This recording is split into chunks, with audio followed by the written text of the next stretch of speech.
پھر اس کے بھی کچھ حصے ہوتے ہیں جو اس کو لینے پڑتے ہیں، لوگوں کو اس کو دینے پڑتے ہیں۔ وہ جو حصہ اس کو لینا پڑتا ہے، لوگوں کو دینا پڑتا ہے، اس حصے کو کہتے ہیں حقوق، وہ ہوتا ہے حق، اور وہ ہوتا ہے ایک دوسرے کی گردن پر۔ اس کو کہتے ہیں حق اور اس کو کہتے ہیں حقوق۔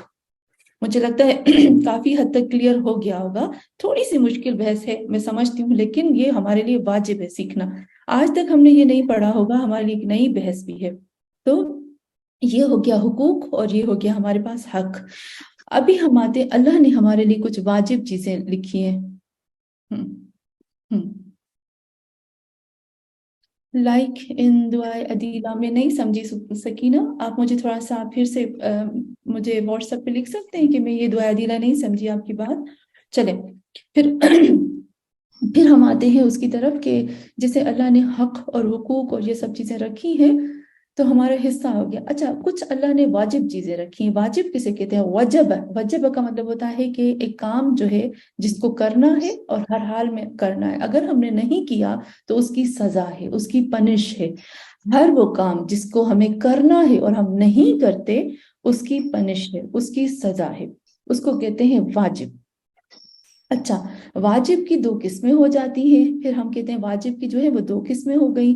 ایک واجب ہوتا ہے جو ایک طرف ہوتا ہے، ایک واجب ہوتا ہے جو ایک طرف ہوتا ہے، میں ابھی تھوڑا سا کلیئر کر دوں گی، میں نے پہلے بھی بتایا تھا۔ اور ایک واجب ہوتا ہے جو دو طرفہ ہوتا ہے، ایک واجب ایک طرفہ ہوتا ہے، جو ایک واجب ہوتا ہے وہ ایک طرفہ ہوتا ہے۔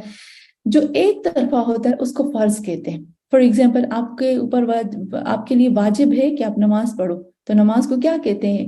فرض ہے، فریضہ۔ قرآن میں بھی کہا ہے نا، اللہ نے تمہارے اوپر نماز کو فرض کیا ہے۔ اب دیکھیے، نماز کو اللہ نے تمہارے اوپر حق قرار نہیں دیا، مزے کی بات ہے، حق نہیں کہا۔ حالانکہ واجب کی دو قسمیں ہیں، ایک حق ہے، ایک فرض ہے۔ فرض جو ہے وہ ایک طرفہ ہوتا ہے، نماز کو آپ پڑھو، نماز آپ کو نہیں پڑھے گی آپ کے، اور ہمارے اوپر فرض ہے ایک واجب، وہ واجب جو فرض ہے کہ ہم اپنے ماں باپ کا احترام کریں۔ ماں باپ کے اوپر واجب نہیں ہے کہ وہ ہمارا احترام کریں، ٹھیک ہے نا؟ تو ایک واجب جو ہے وہ فرض، اور ایک واجب ہے جو آمنے سامنے ہوتا ہے، اس کو کہتے ہیں حق۔ میں نے ابھی آپ کو بتایا کہ کائنات میں جب اللہ نے مجھے ایک حصہ، ایک پارٹ اس کائنات کا بنا کر بھیجا، تو اللہ نے میری گردن پر دوسرے، جو میرے ساتھ جو دوسرے پارٹ اور دوسرے حصے ہیں کائنات کے جتنے بھی حصے ہیں، یا میں بھی کائنات کا حصہ ہوں، ان سب حصوں کا اپنا اپنا حصہ ہے۔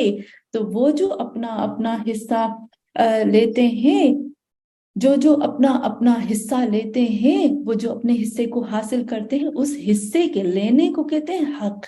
لیکن کیونکہ ہم ایک دوسرے کے ساتھ رہتے ہیں، تو اللہ نے کیا کہا کہ ایک دوسرے کے اوپر ظلم نہ کرو، ایک دوسرے کا حصہ چھینو مت، ایک دوسرے کا حصہ دے دو۔ تو جب ایک دوسرے کا حصہ دیتے ہیں تو آمنے سامنے ہو جاتا ہے، تو اس کو کہتے ہیں حقوق۔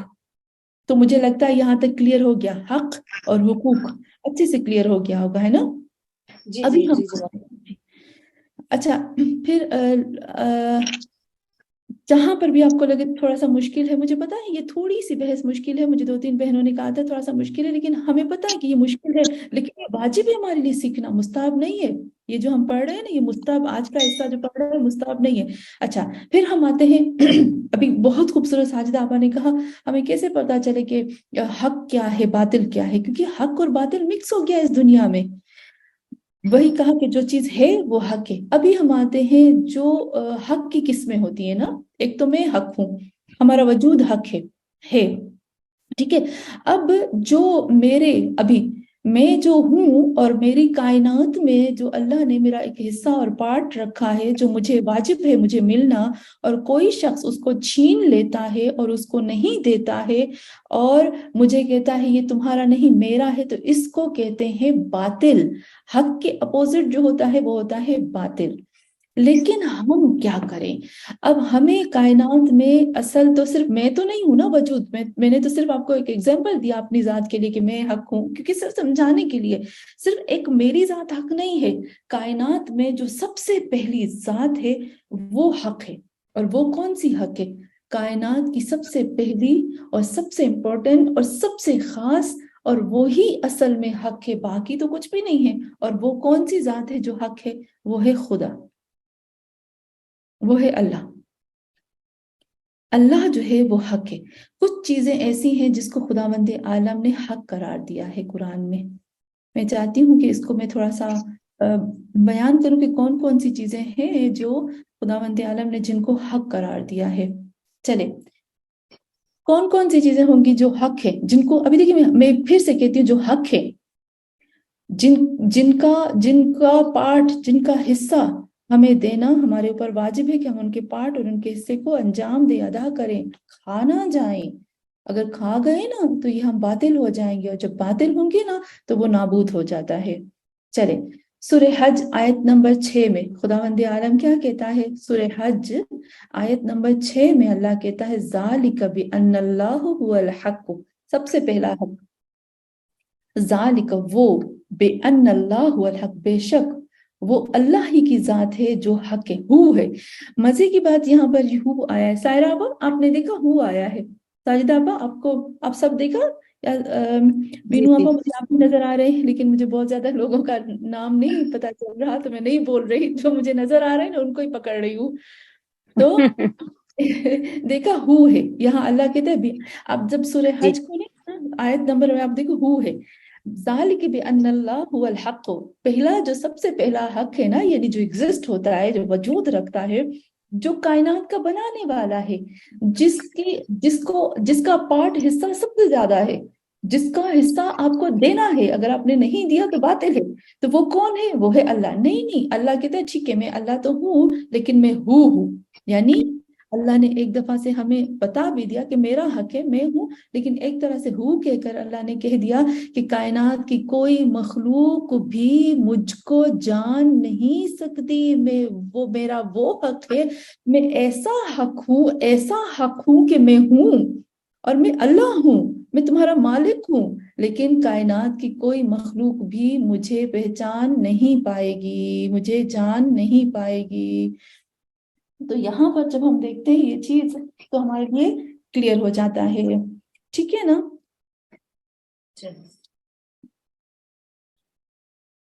چلے اچھا، پھر اس کے بعد جب ہم آتے ہیں ایک اور آیت سورہ یونس کی آیت نمبر 32، جس میں بھی خداوند عالم کہتا ہے ذالکم اللہ ربکم الحق، وہ اللہ ہے ربکم، تمہارا رب ہے جو کہ حق ہے۔ پھر اللہ کہتا ہے الحق من ربک۔ اچھا، یہاں پر جب ہمارے لیے ایک چیز کلیئر ہو گئی،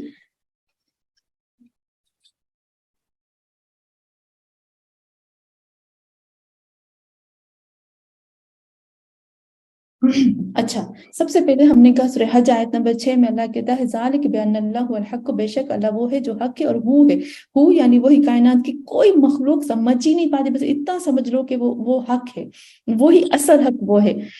پھر اس کے بعد جب ہمیں پتہ چل گیا کہ وہ حق ہے، پھر سورہ یونس آیت نمبر 32 میں بھی اللہ کہتا ہے ذالکم اللہ ربکم الحق، وہ بے شک وہ اللہ ہی ہے جو تمہارا رب ہے۔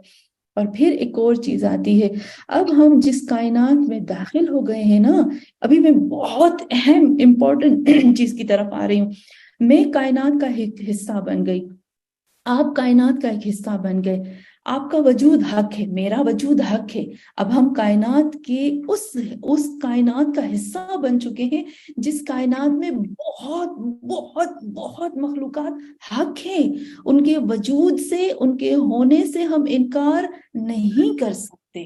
اب کیا ہو گیا؟ اب مجھے اس کائنات میں جینا ہے، رہنا ہے، کھانا ہے، پینا ہے، بچے پیدا کرنے اور بھی بہت زیادہ کام کرنے ہیں۔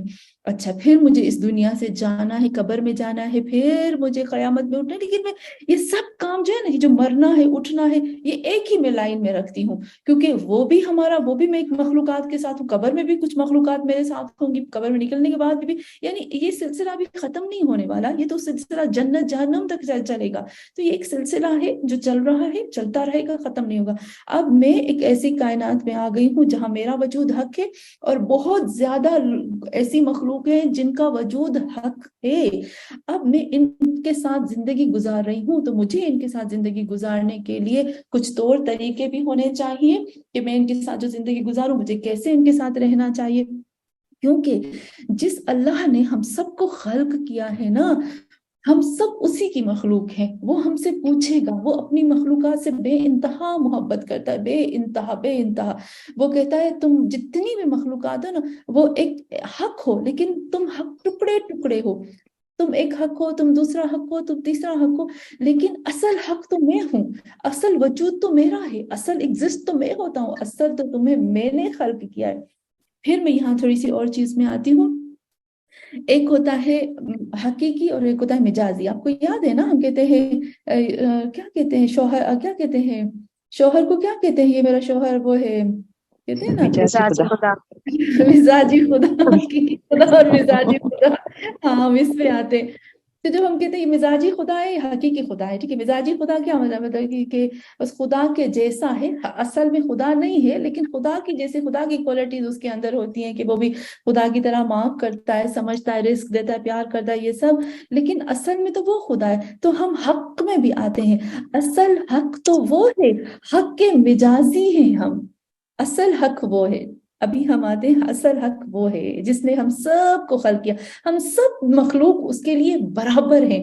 میں کہتی ہوں نا، میں قیامت کے دن اس کو پکڑوں گی تو مجھے لگتا ہے میں اللہ کو بہت پسند ہوں، لیکن میرا رب کہتا ہے اس کے لیے سب مخلوقات برابر ہیں۔ آپ کو یاد ہے نا، ایک دفعہ میں نے آپ کو بتایا تھا، ایک دفعہ ہم نے کیا تھا کہ ایک نبی جو تھا،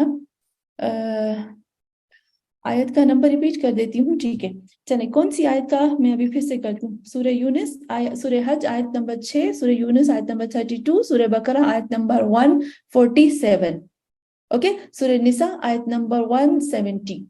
اگر آپ کو ہوگی تو میں گروپ میں بھیج دوں گی، اوکے، لکھ کر میں بھیج دوں گی گروپ میں بھی۔ چلیں جی، آپ کو یاد ہے میں نے آپ کو ایک دفعہ بتایا تھا کہ ہمارے ایک پیغمبر تھے، وہ کھلونے بنا کر بیچتے تھے، کھلونے بنا کر بیچتے تھے، ان کی قوم نے ان کو بہت بہت تنگ کیا، بہت تنگ کیا ان کی قوم نے ان کو۔ جب ان کی قوم نے بہت تنگ کیا نا، تو انہوں نے اللہ سے دعا کی، وہ پیغمبر نے اللہ سے کہا، اے اللہ، یہ جو قوم ہے نا، یہ مجھے بہت تنگ کرتی ہے، بس تم اس کے اوپر عذاب نازل کر دو۔ آپ کو پتہ ہے صرف ہمارے محمد صلی اللہ علیہ وآلہ وسلم ایسی ذات ہے جس نے ہمارے لیے عذاب کی دعا نہیں کی ہے، باقی سب انبیاء نے اپنی اپنی مخلوقات کے لیے دعا کی ہے عذاب کی، تو انہوں نے دعا کی عذاب کی کہ اللہ ان کے اوپر عذاب نازل کر دے۔ خدا نے کہا ٹھیک ہے، تم جو کہتے ہو نا میں کروں گا، لیکن تم مجھے تھوڑی سی مہلت دو، 1-2 دن کے بعد جو ہوگا دیکھتے ہیں، ان لوگوں کو بھی تھوڑی سی مہلت دیتے ہیں۔ ایسا ہوا کہ وہ نبی جو تھا وہ کھلونے بیچتا تھا۔ جب وہ کھلونے بیچتا تھا نا، تو اس کے سامنے ایک مرد آتا ہے، اور اس سے مٹی کے، کیونکہ مٹی کے بنے ہوئے تھے، اور وہ مرد جو ہوتا ہے وہ سارے کھلونے خریدتا ہے اس کو، اور پوری پیمنٹ کرتا ہے، پوری پیمنٹ کرتا ہے، پورے پیسے اس کو دیتا ہے، اور خریدنے کے بعد کھلونے اسی نبی کے سامنے ایک ایک کھلونے کو توڑتا ہے، اپنے پیر سے اس کو زور سے کچلتا ہے اور ٹکڑے ٹکڑے کرتا ہے۔ اپنے ہی سامنے جب اپنے نبی نے اپنے ہاتھ کے بنے ہوئے کھلونوں کو دیکھا نا، یعنی رمکڑے جو تھے ان کو دیکھا کہ کس طرح سے اس کو توڑتا ہے، تو اس کے نبی کو بہت تکلیف ہوئی، اس قدر تکلیف ہوئی، اس نے فوراً بولا اس کو کہ دیکھو، بے شک تم نے مجھ سے پیسے دے کر خریدے ہیں کھلونے رمکڑے، تم نے مجھ سے پیسے دے کر خریدے یقیناً، لیکن ایک چیز تم یاد رکھو، کیونکہ میں نے ان کو اپنے ہاتھ سے بنایا ہے، تم جیسے ہی اس کو توڑتے ہو نا، اس کو جو چوٹ لگتی ہو، جب یہ ٹوٹتا ہے نا، تو مجھے دل میں تکلیف ہوتی ہے، مجھے دل میں جا کر لگتا ہے،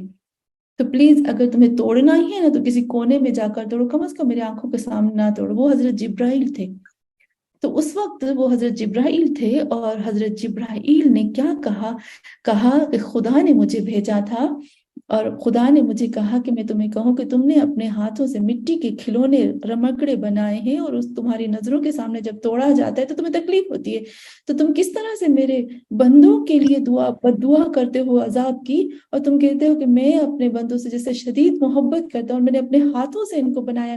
آپ کو یاد ہے نا، ہم نے وہ آیت کی تھی، فَتَبَارَكَ اللَّهُ أَحْسَنَ الْخَالِقِينَ۔ جب یہ پتا ہے مجھے اندر سے جب یہ آیت پڑھتی ہوں نا، مجھے رونا بھی آتا ہے، مجھے اتنا کچھ ہوتا ہے۔ اب دیکھو، کائنات میں اللہ نے پوری کائنات بنائی، نہ جانے کتنی مخلوقات بنائی۔ امام جعفر صادق علیہ السلام فرماتے ہیں کہ حضرت آدم سے پہلے الف آدم، یعنی ہزار ہزار آدم گزرے، ہزار ہزار مخلوقات گزری ہے۔ اللہ نے جتنی مخلوقات بنائی ہے نا، اتنی مخلوقات بنائی ہیں، اللہ نے کبھی بھی اس کے بنانے پر فخر نہیں کیا، صرف اور صرف ایک انسان ہے. جب اللہ نے اس کو بنایا نا, ہم نے اس دن سورہ مومنون جب کی آیت پڑھ رہے تھے, اس سورہ مومنون کی آیت نمبر 12 13 14 میں جب ہم آئے تھے, پھر اس میں کہا نطفہ, القا, مضغہ, اور یہ سب اللہ نے کہا کسونا العظام لحما, یہ سب جب اللہ نے کہا نا کہ میں نے اس طرح سے بنایا, اس نطفے سے بنایا, پھر میں نے اس کی ہڈیاں بنائی, پھر میں نے یہ کیا, پھر میں نے یہ کیا, اور اللہ جب کہتا ہے نا جب حضرت آدم علیہ السلام کے اندر روح پھونکی اور یہ سب تیار کیا, خود خدا بند عالم اپنے اوپر فخر کرتا ہے, واہ کیا میں نے بنائی یہ چیز. انسان کو دیکھ کر, کسی مخلوق کے لیے اللہ نہیں کہتا, اللہ نے انسان کو دیکھ کر کیا, واہ کیا عجب میں نے چیز بنائی, کتنا خوبصورت میں بنانے والا ہوں. یعنی خدا کو خود خوشی ہو رہی تھی انسان کو دیکھ کر. اب اس انسان سے جس سے اس قدر میرا رب محبت کرتا ہے, اور اس کے سامنے جب اس کی مخلوق کے لیے بددعا کی جائے اور اس کو کہا جائے کہ اس کو توڑ دو, تو آپ سوچو کہ میرے رب کو کتنی تکلیف ہوگی, ہے نا. تو اس وقت رب نے کہا, تو ابھی جب ہم اس کائنات میں آئے ہیں نا, ہم سے جتنی اللہ مجھ سے محبت کرتا ہے اتنی ہی آپ سے کرتا ہے, اتنی مجھ سے کرتا ہے, اتنی سب سے کرتا ہے اللہ محبت. اللہ کی محبت جو ہوتی ہے نا, اس ماں کی طرح ہوتی ہے جو اپنے ہر بچے سے محبت کرتی ہے. ہم کہتے ہیں نا, جیسے نہیں ایک ماں جو ہوتی ہے وہ دروازے پہ کھڑی رہتی ہے, جب سب بچے 10 بچے ہوں نا, کسی ماں کے 9 بچے گھر میں آ جائے نا, 10واں بچہ بھی گھر نہ آئے نا, ماں دروازے پہ کھڑی ہوتی ہے. میرا رب ایسے انتظار کرتا ہے کہ میرے سب بندے آ گئے, باقی ایک بندے نے ابھی تک توبہ نہیں کی, استغفار نہیں کیا, ابھی تک نہیں آیا, ابھی تک نہیں آیا. کتنا انتظار کرتا ہے میرا رب, کتنی محبت کرتا ہے. تو ہر بندہ, ہر مخلوق جو اس کائنات میں رہتی ہے اور اپنے پارٹ میں, اپنے حصے میں رہتی ہے, تو ہر مخلوق کے لیے, کیونکہ کوئی مخلوق اس کے اوپر ظلم نہ کر دے, چھین نہ لے اس کا حصہ, تو اللہ نے حقوق قرار دی.